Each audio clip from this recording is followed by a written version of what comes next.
Et on voulait absolument vous parler de ce sujet, auditeur de Sud Radio, ce matin, parce que cette semaine avait lieu, bien sûr, la mobilisation du 10 septembre.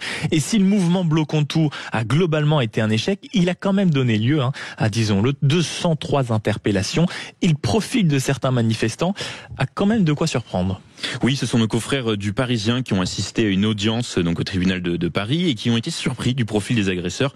Alors dans cette audience de vendredi dernier, 9 hommes et femmes étaient invités à comparaître.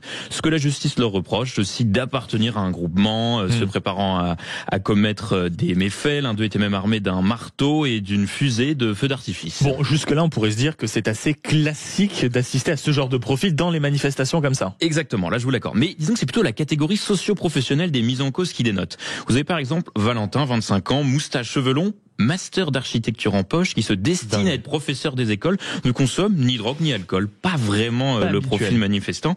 Je vous en donne aussi deux, pour le prix d'un. Marius et Alix, couple d'ingénieurs travaillant dans l'électricité et sont membres d'une asso écologiste. Bien sûr. Vous avez aussi ce trio de femmes qui vient de Pantin et d'Aubervilliers en Seine-Saint-Denis.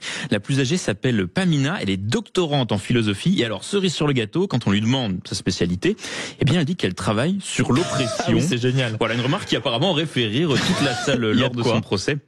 Alors je pourrais vous faire la liste des 9, ce sera un petit peu fastidieux, mais ils ont presque tous un point commun.